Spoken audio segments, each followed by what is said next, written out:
suggest we make a start. Hello everyone, and welcome to this session, The Secret World of Data. My name is Dr. Reti Manataki. I'm delighted to welcome you to this event. A brief introduction to the Royal Society of Edinburgh. So the RSE is Scotland's national academy, and as such, it connects and engages nationally and internationally to share knowledge and tackle the most pressing challenges of the modern world. You can see here, knowledge made useful, so it's all about that. Some housekeeping first. Just to advise you about the RSE's fire safety and evacuation procedures. So in the case of a fire, please assemble outside the dome, and you can see more details here on the slide. Also, just to let you know that we are going to be live streaming this session on YouTube. A brief outline of the event now. So the title of this session is The Secret World of Data. The main questions that are to be answered in this session is: how is our data being used, by whom, and for whose benefit? And we will unpack how public sector data is being used securely for research, and explore how linking different types of data can provide insights that benefit society.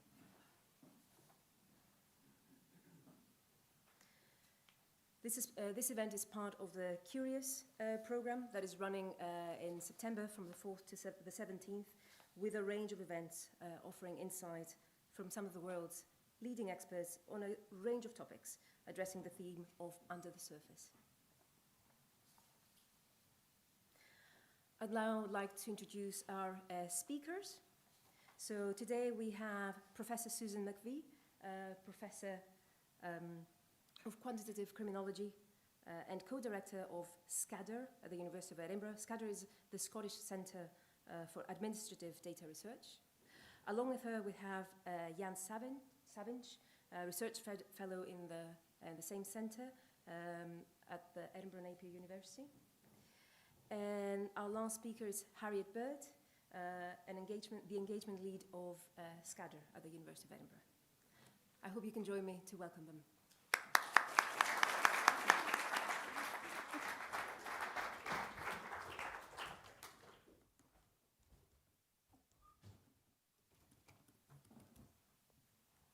Hello everyone, thanks so much for joining us today. I know it's really sunny outside, but I'm glad you've all got some fans, and hopefully it will stay pretty cool in here. Thanks to all those who are joining online as well. Perhaps you have a nice drink with you, or the like. We're here today to talk all about data. So it's something that's ever present in our lives and a hot topic of debate. But do we know what kinds of social research are being carried out using data? And have you ever wondered what researchers do? And are you curious about how they actually access the data? We're a team from SCADR, and we're made up of universities from across Scotland, so not just in Edinburgh, but in Glasgow and St Andrews. And we're all social scientists and, dare I say it, data geeks. We're funded by the Economic and Social Research Council to do this kind of research, and we're part of a UK-wide initiative called ADR UK, which is 4 nations-wide. And the aim of that partnership is to do data research for the public good. So today we hope to share more about what we do with this particular type of data that we call administrative data. We hope that you'll learn a lot from this session. There are some interactive elements, dare I say minor acrobatics, and also a quiz to start off with. So I don't know whether you've seen the QR code either on your seat, on the screen. If you're online, it could be in the chat. People might have logged in already, but you can only get so far without me having to move things on.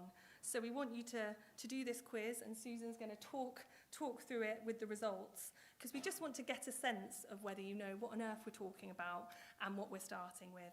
So hopefully you should be able to log in, and you should be able to answer the first question.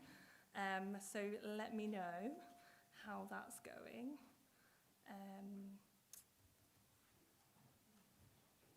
Yep, great. I can see lots of people are starting already. So I'll pass over Susan, who's going to run through the quiz. Thanks, Harriet. Thank you very much. You can either stand at one side of the stage or the other, but not in the middle because you get blinded by the super trooper at the back. So apologies if we're not kind of standing in the centre of the stage. Yes, as Harriet said, we're going to start by talking a little bit about what administrative data is. And we wanted to get a kind of sense from yourselves, both those of you in the room, welcome, and those of you that are beaming in from somewhere else, about what you think administrative data are, what they're used for, and how we keep them safe. So the first question was, what is administrative data? And you're very clever people. The vast majority of you have already got this right. It's all of the things that we've listed there. Administrative data can be held, it is data that's held in administrative systems. It's typically collected by either private or public sector organisations, and it's used by their organisations in order to conduct their business, whatever that business might be. So hospitals, schools, the police, banks, they all collect some kind of administrative data about the people that they have contact with, and they use that data to conduct their business. Now, obviously, sometimes that's population data. So, for example, the National Health Service will pretty much have information about the whole population. So that's really big data, and sometimes administrative data is called big data. Other times it might be information that's gathered just about a subset of the population. So for schools, for example, only have information about pupils, maybe a bit about parents as well. Prisons will only collect information about the prison population. So we sometimes work with very, very large population-based data sets, and other times they're smaller ones. So we're going to move on to the next question now. And this is, why is administrative data linked together for research? So we've given you four options there. So if you want to just take a few seconds just to answer this question. You should be able on your screens to see what the results are as they pop up, and I'm watching them on the screen. Unfortunately, we couldn't get them on this screen so we could watch it live, but you should be able to see things coming through on your screen. So I can see that everyone so far, as we go through, oh no, we've got a couple of outliers. This is great. It's a bit like poll night. I feel a bit like John Curtis. So most people, though, are saying that linked data is used for understanding more about how to improve public services, and you'd be absolutely right. Now, administrative data is not collected for research purposes. As I said, it's collected for administrative purposes. But it is good research, it's good data that can be used for research, but there's very, very tough restrictions on how we can use it and what we can use it for. So yes, we use it to understand more about how to improve public services, but we can't use it for these other things here. So we can't just use it to indiscriminately find out about people and look at their private lives, however much we might want to do that. And we can't get data just to help people with their problems. It is possible that organisations may share data between themselves to do that kind of thing, but data that's linked together for research purposes cannot be used to identify anyone, and therefore it can't be used to directly benefit those individuals in terms of problems they might have in their life. In fact, all of the data that we get has been de-identified. That means that the names and addresses of people have been taken off. Now, we might get some bits of personal information, so we might get date of birth, for example, or we might get somebody's postcode, but we would only get that kind of information if we absolutely needed it to answer research questions. Otherwise, even that data would be truncated in some way. So instead of getting postcode, we would just get local authority or data zone or some other geographical indicator. And instead of getting date of birth, we would only get the year that someone's born, for example. And also at the end there where it says to ensure different organisations know information they hold about people, that doesn't happen either. So data that's shared for research does not mean that the organisations that share data get to see anything else that any other organisation holds. They don't. Okay, so we'll move on to the next question. What's the benefit to the public of doing research using administrative research? So if you just quickly have a go at that question too, we've given you 4 options there again.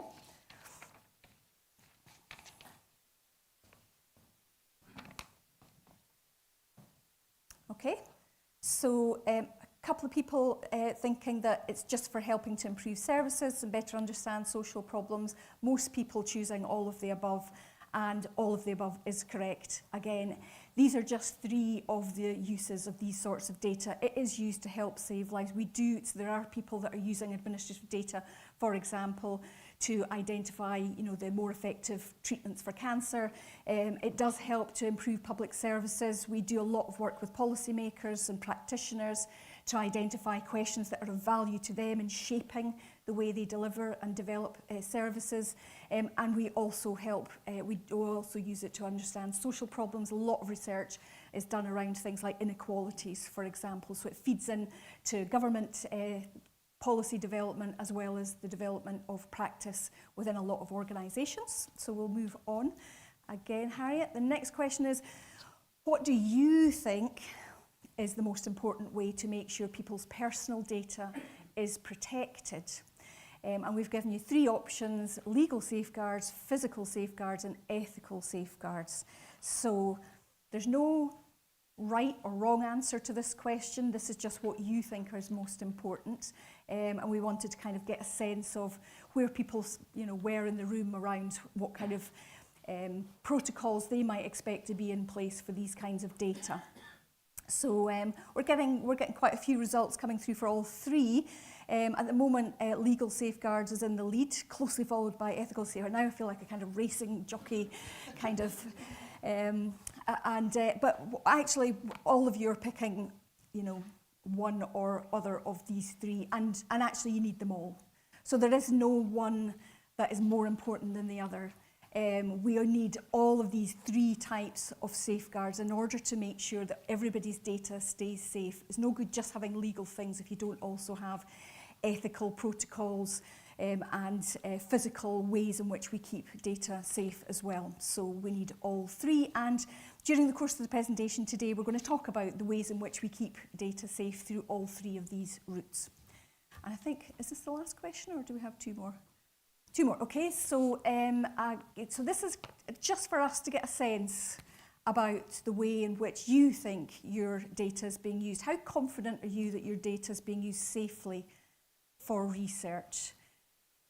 Okay, so that's very interesting. Answers coming in. It's great the way it jumps up and down. So most people are going for the middle options. So they're kind of, I'm a bit confident and I'm a bit not confident. Not so many people going for the 2 extremes. If we had a 3rd option, a 5th option in the middle, we would probably have had a lovely normal distribution curve about now. But we're getting more people slightly going on the fairly confident than the not very confident. But there's understandably a little bit of caution and maybe a little bit of concern about the ways in which your data might be being used by people like me. So another of the purposes of today's event is to try and kind of reassure you that we do lots of things to try and make sure that your data is protected while we're doing research with it, and that the level of risk for any project that we undertake is very, very, very low. Okay, final question, I think, Harriet. How much do you agree that research using administrative data is of benefit to the public? So again, if you just take a few seconds to answer this one. Oh, that's very interesting. So the majority of people at least agree, either strongly or a bit. We haven't had anyone so far that disagrees with that. So that's good. And maybe that's because of the nature of this particular audience. Oh, no, just when I say nobody disagrees, somebody decides to disagree. So that's the beauty of live performance. I'm definitely not going to be applying to be in the fringe. So most people, though, are agreeing that there is a public benefit. And again, another one of the purposes of today's event is to talk to you about some of the research that we do and the fact that we're not allowed to do any research unless we've already proved to at least 3 different sets of people that it's for public benefit. Okay, so I think we're going to move on now. We're actually going to take you on a bit of a journey, and the journey is Harriet's journey to becoming a safe researcher and being able to do administrative data research. And she's going to have to, apologies for the terrible metaphor, but she's going to have to jump through a number of hoops in order to do this, although I don't think any actual jumping is involved, so apologies for that, but she will have to, yes. So she's going to have to jump through 5 hoops, and Jan's going to start us off telling us about the 5 hoops, or the 5 safes. Right, so yeah, thank you, Susan, and good evening, everyone. I'll briefly introduce the 5 safes, which is how we group the different safeguards that we use when we use administrative data into different concepts. So starting off with the very first one, safe people. So everybody, the public included, wants their data to be handled safely, and for that we need researchers who we can trust and we know are competent and can use the data safely. So Harriet is embarking on this journey. She has a research project. She wants to use administrative data for it. The very first thing she needs to do to become a trusted researcher is to complete particular sets of training to become a safe researcher. This training will basically cover the things that we're talking about today, but in more detail. It'll talk about principles of data minimization, about how to use anonymous data safely, and it'll also cover things like legislation. You've probably heard of things like GDPR or the Data Protection Act. So Harriet will need to learn about these things in detail. One thing that is also included as part of the training is penalties for what happens if there is a data breach. So these would impact on Harriet personally. So if she were involved in a data breach, she might be held personally liable, depending on the nature of the data breach, of course. She might lose her job or not be able to use research data anymore. Or there might be criminal proceedings as well, but that's only for the really severe cases that I don't think have happened in the history of our research yet. The other thing that might happen is for organizations, they might lose access to their data, they face reputational damage, and with GDPR there's also quite hefty fines, so it's in everybody's interest to really stick to these safeguards and to use the data very safely.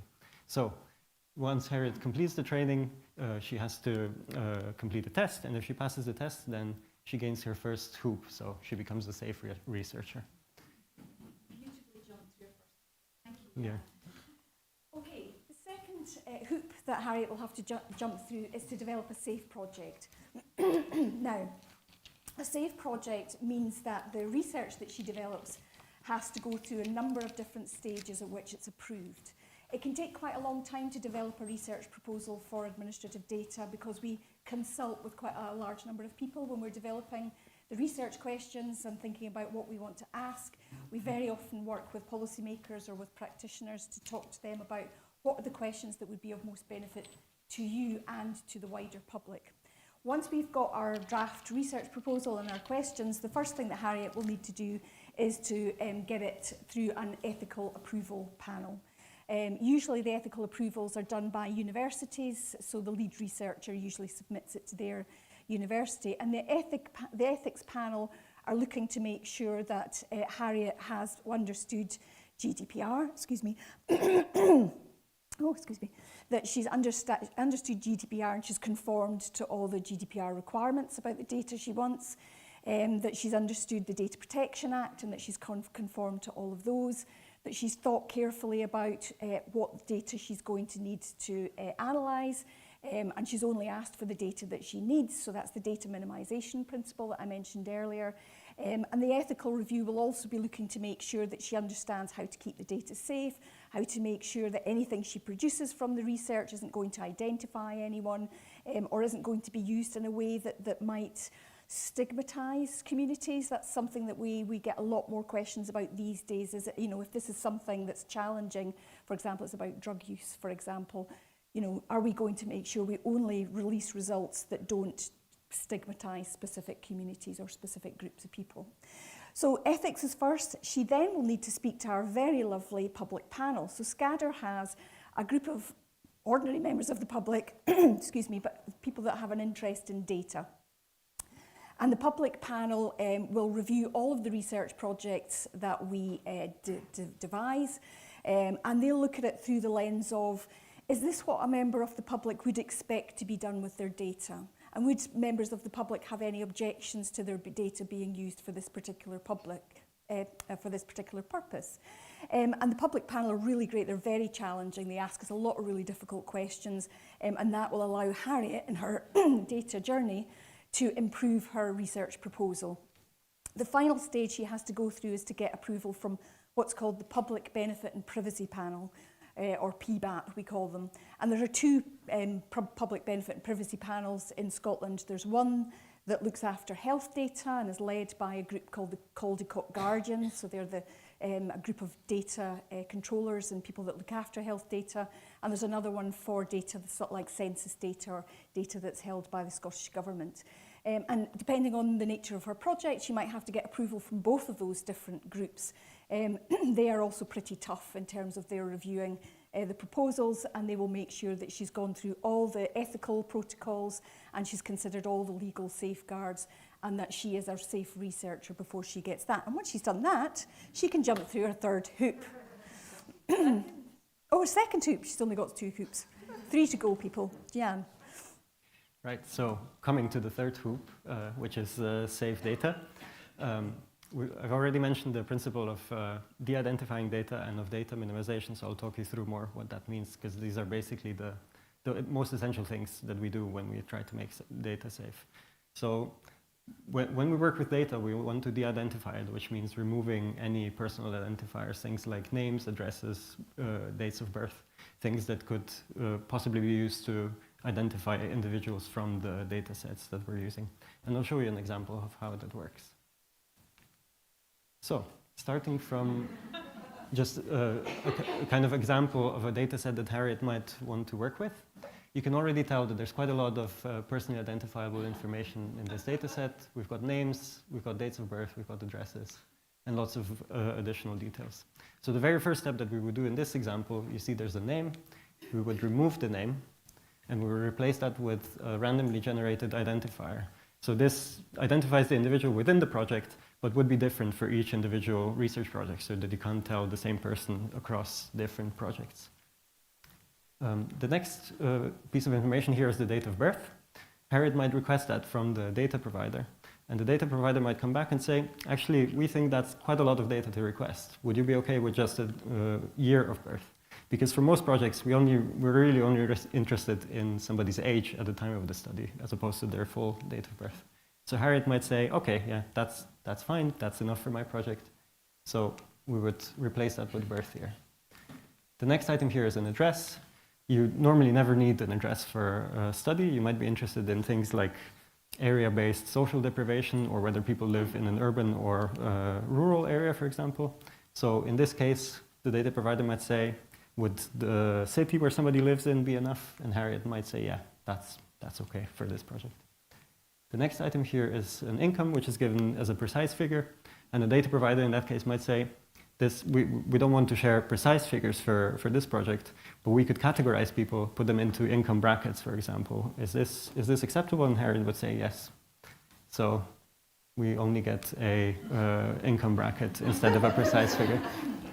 And then finally, I've also included marital status. Generally, this isn't a problematic item, but it's very context dependent. So you might have a study, for example, that looks at a younger population. If you're looking at teenagers, for example, very few of those will be married. So in that case, that could be potentially identifiable as well. So a data provider might not want you to use that piece of information as well.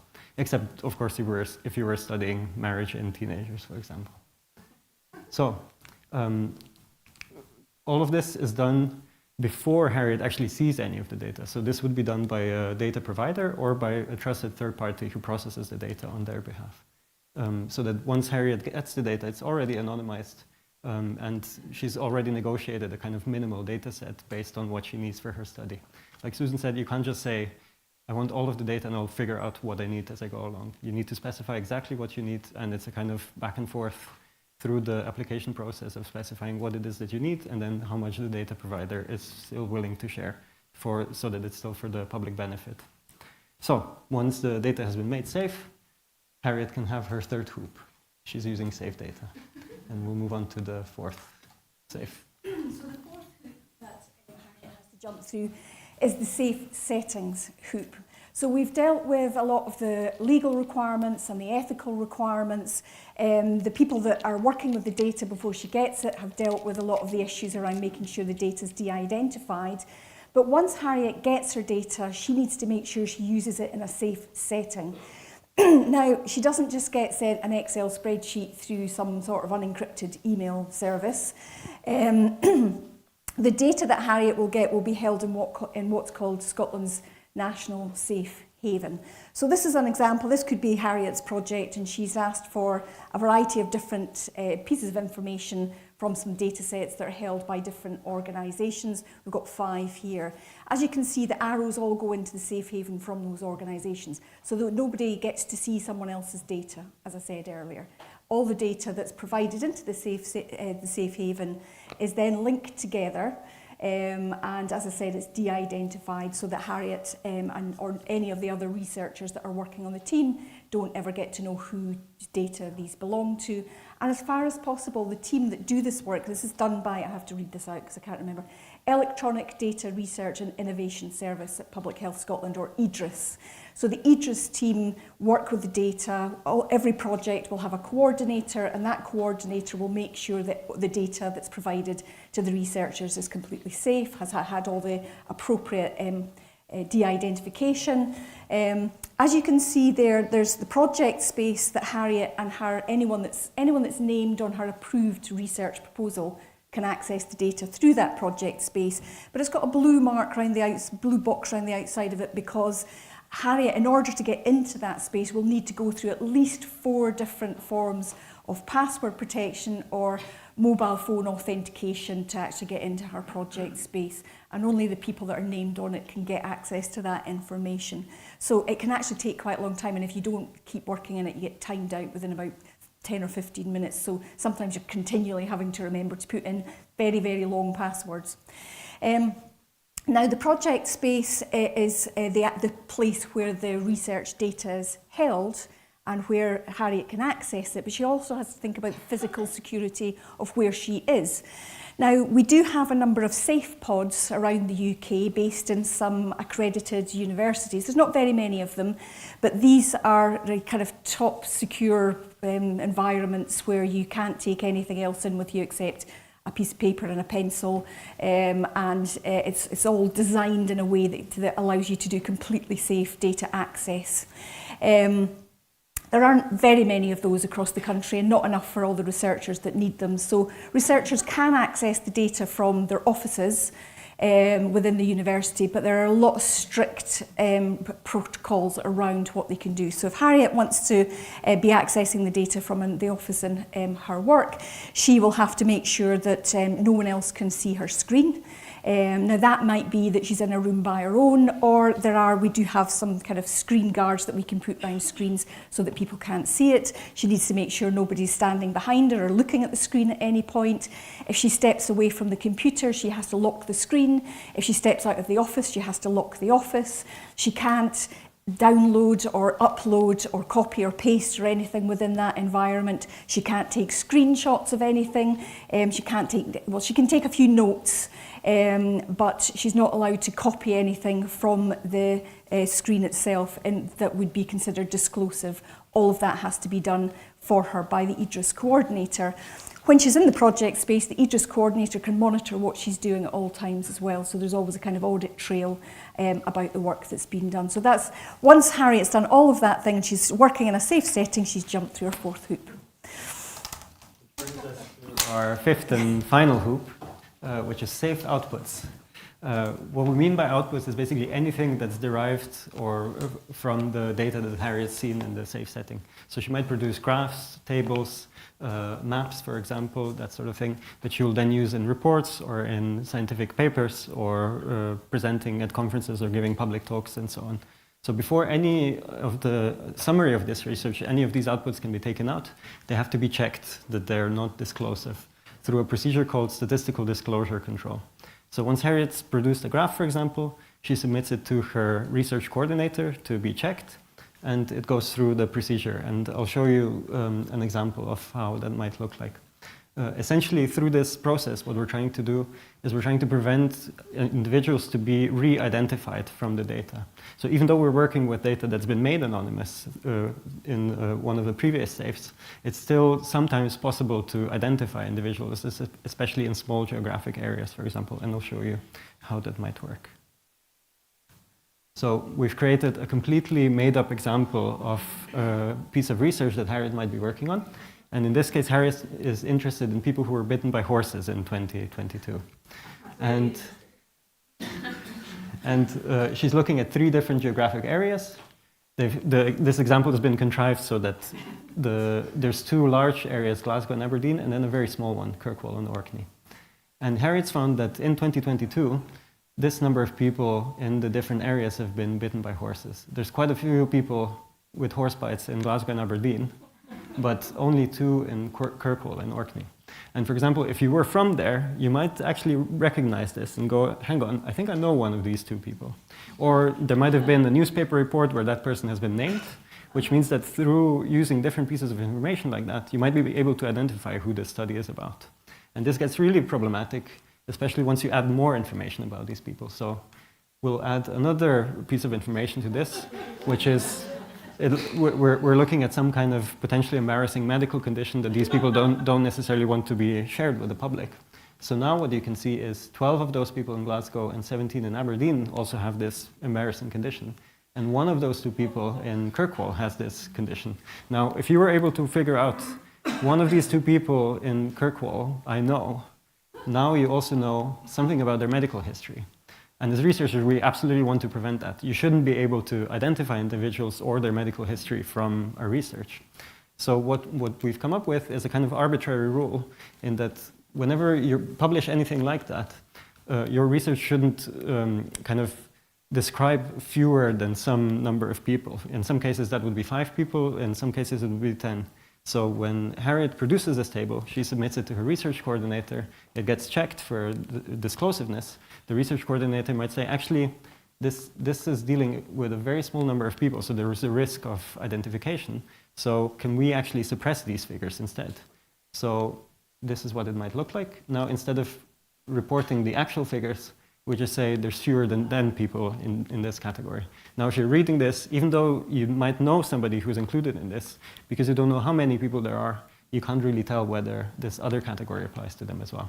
So this is it's a kind of technique that we use to prevent small groups of people from being identified. Now, one thing I should point out here is that we normally deal with population scale data, so we look at thousands of people at the same time. So this is a relatively rare occurrence where you'd have very few people afflicted by a particular condition or, you know, being described in this way. So, but this is still a procedure that you have to go through in order to ensure that your outputs are safe. So once Harriet has made safe outputs, she then receives her final 5th hoop.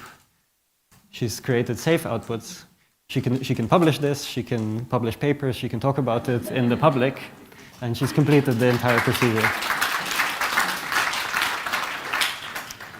Which brings us to a question section.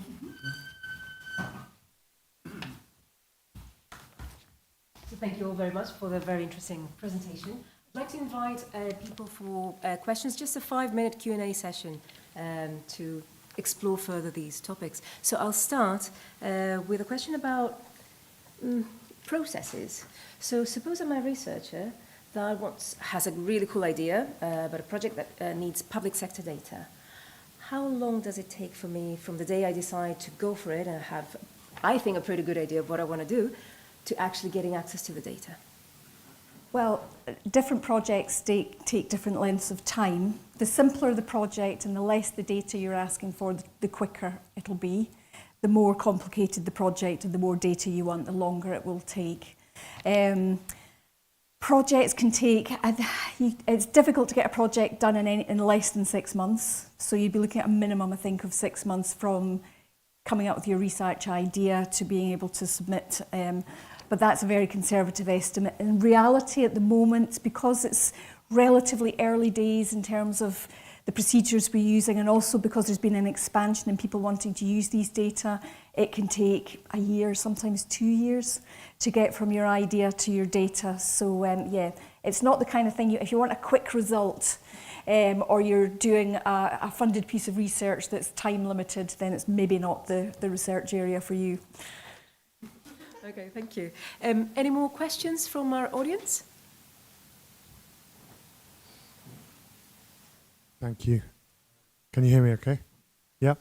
I was struck by what you said about safe reporting and about how findings may invite stigma on certain populations. And I'm stuck as to how you can predict that before you actually report it. It seems kind of like a chicken-egg situation. There may be, there may be unexpected attitudes that emerge after reporting, and also suppression of insights that aren't in the public domain because of an attitude of conservatism. I just wonder how you make that decision. Yeah, that's a really good question. So we deal with that in a number of ways. Well, first of all, it's very rare that we haven't thought about those things at the point that we're developing the project. And usually as academics, we're usually building on existing research. So we might know, for example, that we're likely to find that, for example, people in deprived areas are more likely to experience a certain type of thing. So we would be thinking about that at the beginning, and we consult quite often with third sector organisations or groups of people with lived experience. So we would talk to them about, we need to balance up the public benefit of doing the research, because sometimes there are hard findings, difficult to deal with findings, but they need to come out because we're dealing with things like inequalities and,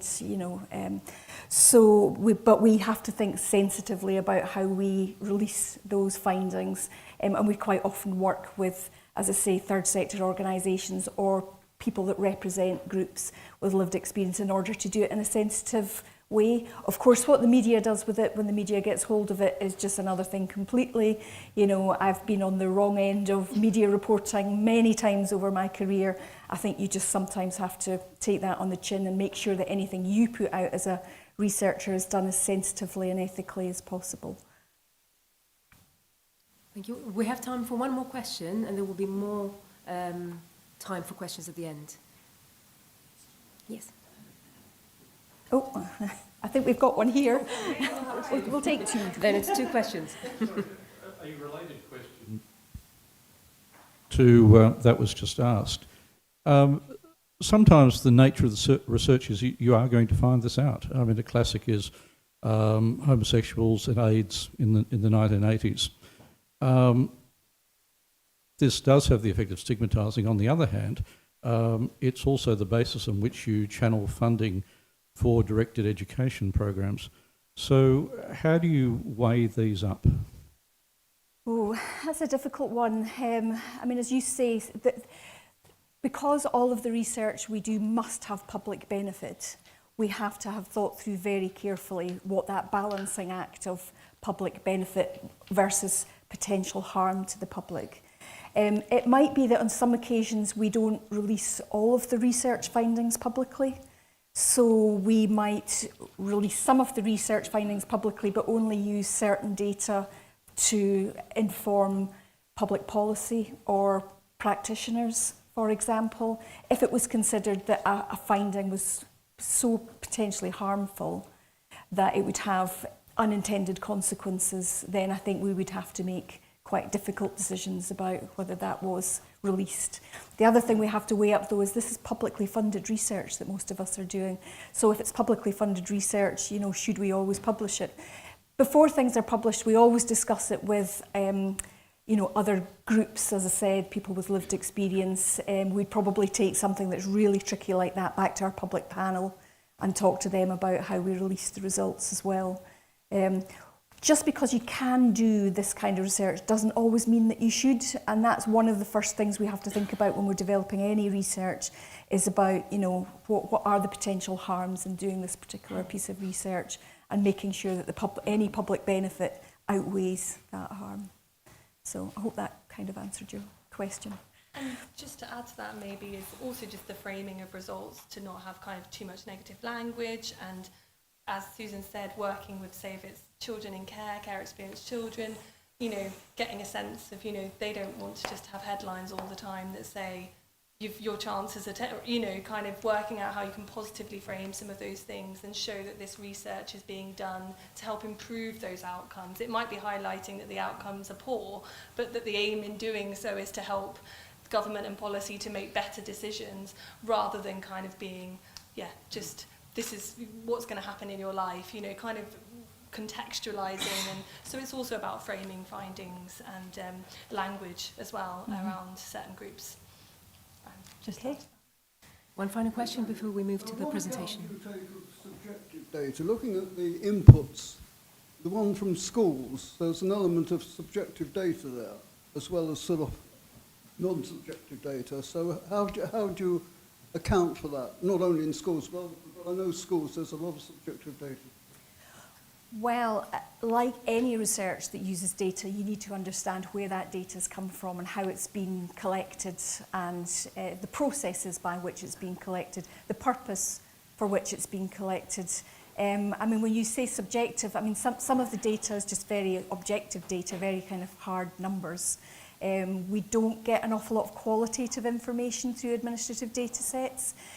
So, you know, in some studies you really need something a bit more qualitative in order to give you more context to what the research is telling you. We always have to be mindful that administrative data is not collected for research purposes, so it's always going to have limitations in terms of what it will tell us. And I think when we're publishing as well as releasing the results of the research, we'll always say, you know, that there are limitations to this study and it couldn't tell us this, and, you know, we need to be cautious sometimes about what the results actually mean.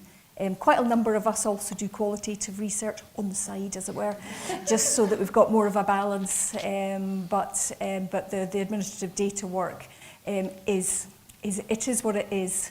We just got to be very careful about how we present it. Thank you. Now let's move on to the rest of the presentation. Yep.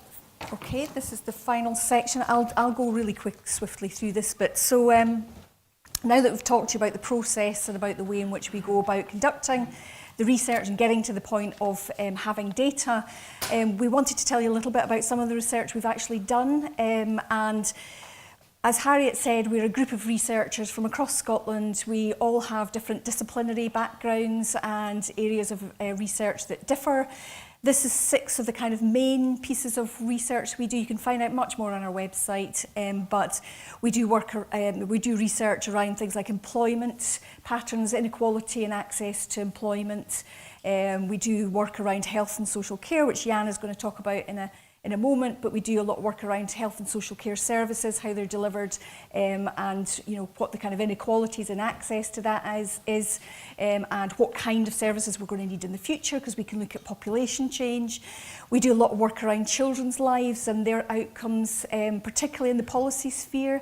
So there's been a big piece of policy work around the promise. So that's trying to improve outcomes for children who grow up with care experience. So we do a bit of research looking at looked after children. We also do work around things like inequalities in educational outcomes. I lead on the research around safer communities, so most of my research is around themes relating to crime and justice and well-being. So I do a lot of research with the police, with prisons, looking at things like underlying vulnerabilities and how those impact on calls for police service, for example. I mean, you'll probably be familiar with the figure that around 80% of all calls that come into the police are not about crime, they're about underlying vulnerabilities.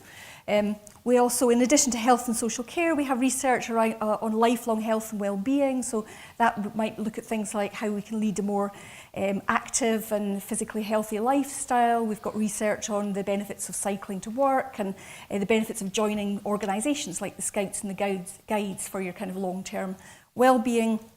And in addition to the research, we also do quite a lot of work around creating new data sets. So we have a team that work on historic data. They have digitised and produced data sets from old censuses and from births, deaths and marriage records that go back, 100 years. So we're able to do more historic research as well as contemporary work, and we create synthetic data sets. So the work we've talked about today on the data that we use in the safe haven, we can't take that data out, we can't give it to anyone, we can't use it for anything else other than the research, but we can create synthetic data sets which look like the real thing and behave like the real thing, but they're fake data. So we can use that for things like training researchers or use it for developing new methods. So that's kind of generally what we do, a kind of snapshot of that. As I said, much more information on the website. We're now going to talk to you about a couple of examples of some research that we've been involved with over the last few years. And as it happens, they're both COVID-19 examples. And Jan's going to kick us off by talking about deaths at home. Thanks, Susan. So my research is in the health and social care strand, and I'll try to breeze through this quickly. So I'm studying why there were more deaths at home during the pandemic in Scotland. The reason to study this is that because Scotland's population is aging, this has resource implications. Basically, as the population ages, there'll be more resources required for end-of-life care, both in terms of providing formal care, so in hospitals, or things like palliative care, but also in terms of supporting unpaid carers who care for people at home, for example. The policy implications of this is for how we can allocate these resources more efficiently. So if we know that more people die at home, then we can provide care at home, for example, and divert some of the resources from places like hospitals or care homes, for example. So my research questions here are whether people who died at home were different during the pandemic than before the pandemic. This is because previous research has shown that people are more likely to die at home if they are married, or if they have adult children, or if they have higher incomes, so they can afford to have to pay for additional care, for example. And I'm also interested to see whether people used health services differently during the pandemic than before the pandemic. It might have been the case that people were attending hospital less and therefore were more likely to die at home, for example. This is the kind of headline finding, and also what I'm trying to explain. I've called this the new normal. Basically what's happened, as you can see from the graph, before the pandemic there was a gradual increase in the number of home deaths year on year. And then during the pandemic that really jumped up by about a third, which means there was kind of the workload for services who support people dying at home increased by about a third in a single year. So that's a big impact on services. What I've also done here, I've filled in with red COVID-related deaths. So you can see that most of these deaths aren't COVID-related, only about 2% were. A lot of these deaths were due to heart disease or due to cancer, but basically deaths due to all causes increased. This research is ongoing, so I only have kind of some interim findings that I can present in a minute. I'll talk briefly through the kinds of data that I've used. So I used deaths data that are collected by National Records Scotland, and I've linked these to NHS data sets on hospitalizations, cancer diagnosis, prescriptions, and then accident and emergency attendances, ambulance calls, NHS 24 calls, and uses of out-of-hour GP services. You might be thinking there's no GP data here, and that's because it's not really very well available on a nationwide level. Only certain GP practices have shared data for use in research, and in order to capture the entire nation, you'd have to individually contact quite a lot of practices for them to share their data as well. So it's not very easily accessible. Some of the things that I found is that people were less likely to go to hospital and to A&E during the pandemic, and they had shorter hospital stays and earlier discharges, which explains why somebody who might have been admitted to hospital previously with the same condition and died in hospital was now discharged earlier and therefore was more likely to die at home. And also as a consequence of using some services less, some other services were used more, like these out-of-hours GPs. Basically, when you look at individual changes in how people use services, they're very small. But the benefit of using population data is that you can look at the entirety of the population. And there it looks like these were really big changes to services that added up to quite a lot of additional pressure on the services. One thing I'd like to highlight here is the importance of working with organizations that are involved in providing care. So the advisory group for my project includes members from Scottish Government and from various third sector organizations that work with carers. And they're really instrumental in informing this research and its direction. And also, one of my colleagues was able to interview some of the people who worked with bereaved families during the pandemic to sort of get some of the more qualitative aspects of this research. Because with this administrative data, like Susan mentioned earlier, sometimes you really get only the quantitative, so only the numbers, but not really things like what the quality of care was received during the pandemic. The aim of this research is, of course, to inform policy. for example, the currently developing National Care Service and sort of how care is provided. And also, if you're interested, on our website, during the course of this research, I've published short updates on the research, so you can find these online. I'm happy to take questions on this research, but we'll do that after the next presentation, so I'll pass on to Susan. You can do the slides for me. Right, in 4 minutes, I'm going to romp through my bit of research. I'm going to take you back to March 2020, and we were all placed under lockdown, and we were told to stay at home. So we were experiencing the toughest restrictions on our freedoms and our civil liberties than probably had been experienced since the Second World War.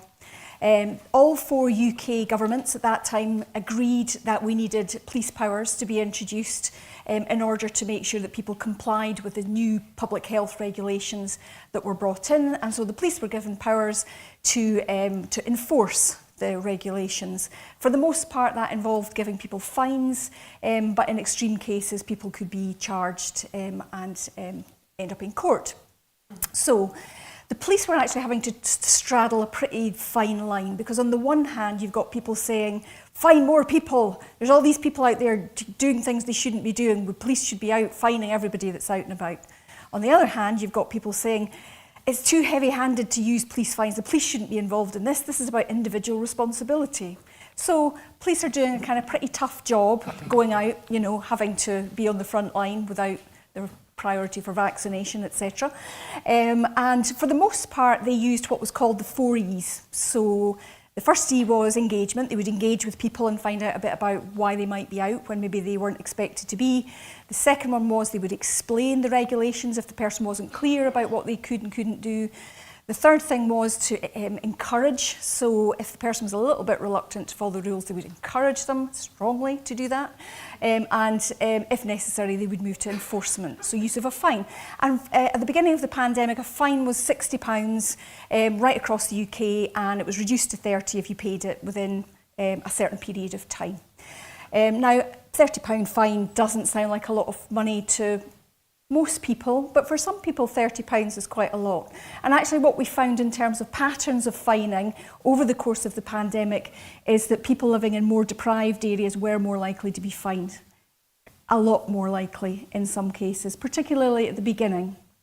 So we've got police fines, and some of the information that was coming through about why people didn't conform to the regulations was that there was underlying health vulnerability. So people with mental health conditions struggled to stay at home, for example. People with alcohol addictions or drug dependency might have struggled as well. We also heard narratives around people who had experienced violence in the home that struggled to kind of stay at home for long periods of time as well. So there's a range of potential reasons why people might not have complied with the regulations. I was working with the police during the whole of the pandemic. I was part of an independent advisory board that was scrutinising the police use of the powers, and in particular I was using their data. So because I had all their data, and because there was really important questions about, you know, why people might have been fined, we decided to explore the links between some of the underlying vulnerabilities and compliance with the regulations, and we did that by getting the police to share their data about fines, and then getting the Public Health Scotland to link that to data about underlying health conditions. So we were looking at people who had presented requiring health services for mental health, drugs, alcohol or violence in the year preceding the pandemic, and then around the time of the pandemic as well. One thing I would say about the fines is a £30 fine, if you pay it quickly, doesn't sound like a lot, but if you committed another offence, it doubled. And then if you committed a third offence, it doubled again. And actually, over the course of the pandemic, particularly in England, some of the fines were really quite big. So a £60 fine at the beginning of the pandemic went up to a £200 fine at some point during the pandemic in England. And actually, some people were being fined £10,000. So this is not a trivial matter. So we asked 2 specific questions. First, did underlying health vulnerabilities increase the likelihood that someone would be issued with a fine during the pandemic? And the second was, were those who fined for failing to comply, were they actually at increased public health risk? Were they spreading it more? Were they more likely to have the disease? Were they more likely to die? I'm going to go straight to the kind of killer stats. So we didn't just compare the people that got a fine with everybody. we compared the people that got a fine that looked quite similar to them in terms of other characteristics that we knew were significant in terms of someone getting a fine. So younger people were much more likely to be fined, so we matched people on age. Men were more likely to be fined, so we matched them on sex. People living in more deprived areas were more likely to be fined, so we matched them on their Scottish Index of Multiple Deprivation, and we matched them on local authority as well. And even when we matched people and compared the people that got a COVID fine to those that didn't, you can see that there's a big difference in their underlying health vulnerabilities.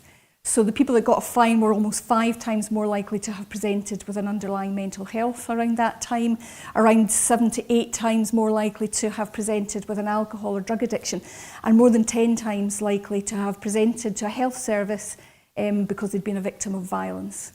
So these are not trivial numbers, and as you can see, it's really important to try and better understand that. I haven't got figures for the other question, but I can tell you that the people that were fined were no more likely to have tested positive and no more likely to die of COVID. Now, on to the last slide. So public benefits, why did we do this research? Why is it important? Well, the first thing is, it's really important to understand the unintended consequences of policing powers. When we give the police more powers to do things to the public, we need to understand what consequences that might have.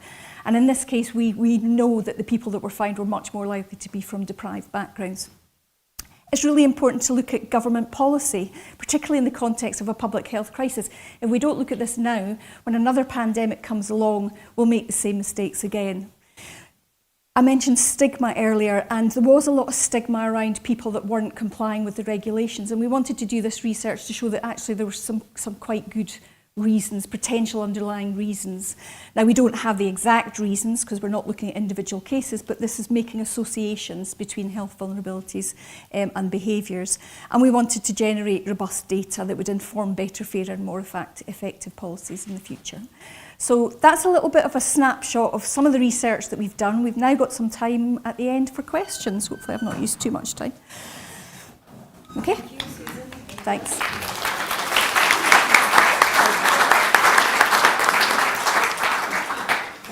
So there's a bit of time for some questions. I'll start, and the questions can be on what has been discussed, but also on broader topics. So I'll start with one about big data. So you mentioned big data in your presentations. So what kind of, how big are the populations in the research that you're involved in? Do you want to answer this one? Yeah, maybe I'll answer this. In my particular case, there's between 50 and 60,000 people who die each year in Scotland. So because I looked at the period between 2015 and 2020, that's approximately 350,000 people. So that gives you an idea of the kind of scale of the data. Mm-hmm. Thank you. Let's move on to some questions from the audience. Yes, there's one right there. Hi there. Thank you for your research. This is really interesting. I used to work on the COVID regulations in England, so I don't know enough about Scotland. But what you've highlighted here is really interesting in terms of research. So what we have done before making any decisions was obviously looking at things like perceived measures that would make people feel safe, that had no impact on actual COVID numbers, and then also on the measures that actually work. So for instance, ventilation works. One-way systems didn't work. There's no research that actually proves that it works, but it made shop owners and everybody safe. I should also say that obviously what was proposed as a measure and what actually was implemented by the Prime Minister were two different things. But I was wondering, so I was in charge of talking to the National College of Policing to inform the policemen of all the powers that basically changed, which was mind-blowing. And most of the different councils followed the kind of the measure to say, those powers we know don't really work, we don't really want to fine, so we look at the bigger context. And I was wondering if that played a role in your research as well in Scotland. Yes, so we've done interviews with police officers, we've done interviews with members of the public that were fined, and we've also, in addition, the data presented today was Scottish data because we've been able to link that, but we've also analysed all of the fines that were issued in England and Wales as well. I think the key thing around thinking about the role that the police were doing, at the beginning, during the first lockdown, it was really clear what everyone had to do. So the police didn't have an awful lot of discretion, I guess, in terms of what they were doing in terms of their policing role. Although I think at that point it hadn't really been thought through very carefully what would happen when all of these public services disappeared. All the services that work with people with mental health, with drug addictions and alcohol addictions, they all disappeared and the police were the only ones left. So I think we scooped a lot of people up into that kind of criminal justice system, we want to put it like that. I mean, a fine doesn't actually count as a criminal conviction by any means, but the implications in terms of being fined and having to pay that fine, particularly if you commit a number of offences, quite significant for someone, particularly if they're on a low income. So there was the issue about what could have been done to support and enable people to comply rather than punishing people who felt that they couldn't or just wouldn't comply. And I think later on, as the regulations became much more complex and they were changing practically on a daily basis, and there was rules over here and guidance over there, and even the politicians couldn't remember what was rules and what was guidance, then they stopped obeying them themselves, which didn't really help the matters. So you end up in this situation where actually there's a loss of legitimacy of these regulations. And I question what value policing powers as the pandemic went on and we went into another lockdown, and some people were following them, some people weren't. And actually a lot of people were making informed judgments about what they were doing rather than, and stretching the rules to suit their own ends. And of course, in the second lockdown, the figures that I showed you were average figures across the whole of the pandemic. But actually, if you look at that during the first lockdown, those figures are much higher.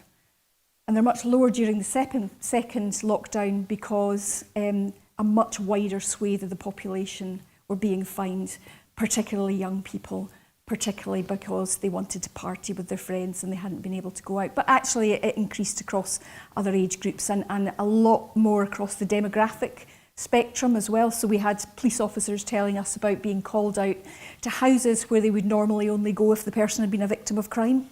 We had stories about people that were on the phone to their lawyer asking for their advice about accepting this fine on the doorstep from a police officer. So, I mean, it's a very complex picture, but I think when you've got very clear rules, then it's perhaps policing powers are useful, but you have to use them in a way that's actually not going to discriminate against people and create additional justice inequalities. Sorry, that was a long-winded answer to a very good question.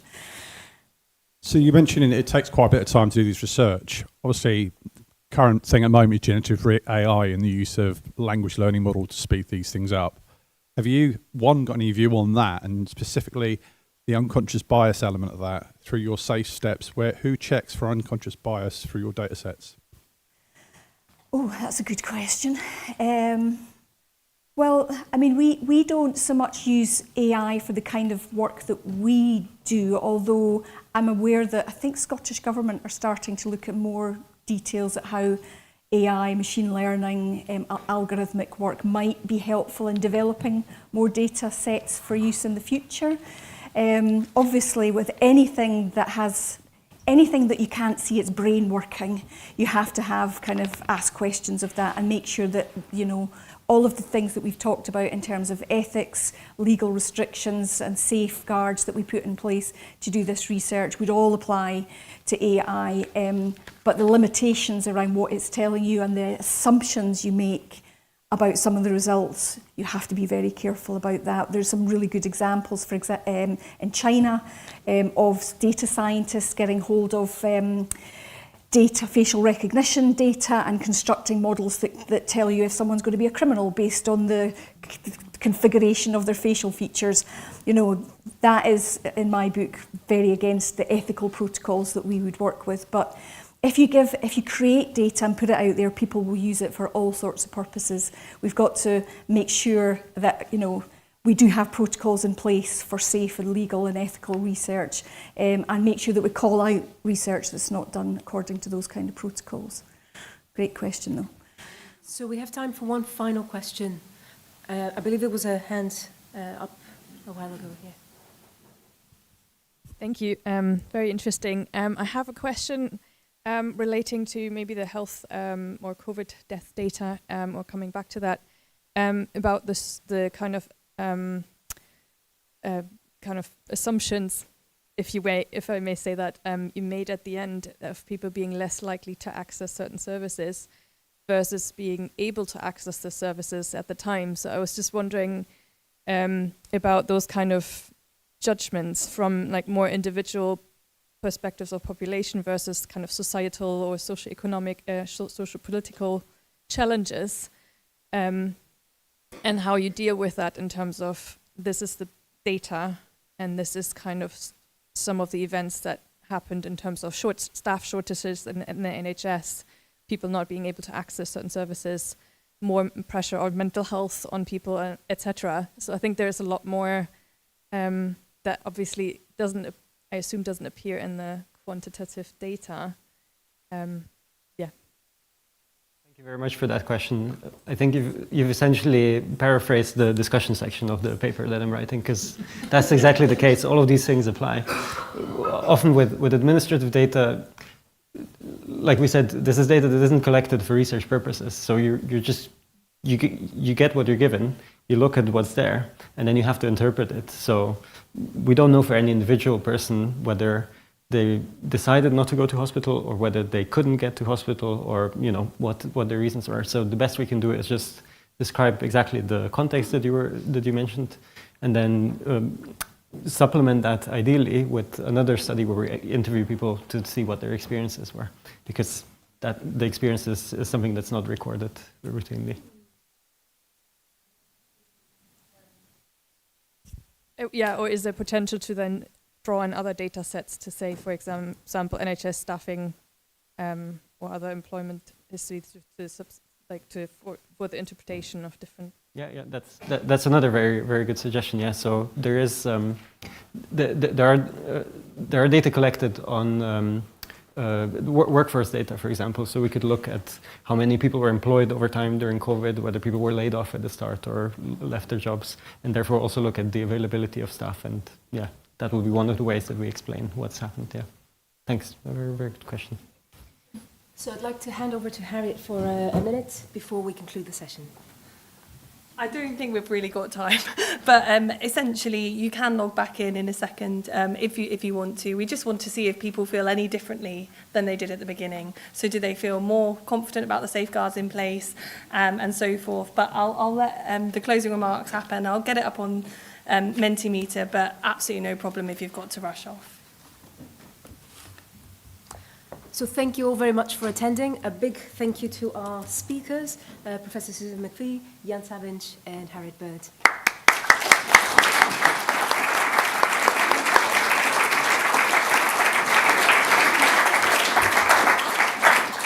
Before you go, just to remind you that the curious events, they've just started, and there's more really interesting events to go to, if you like. You can find out more online. And also just to say that you will receive an evaluation email asking for your feedback, which would very much appreciate. Thank you all for coming.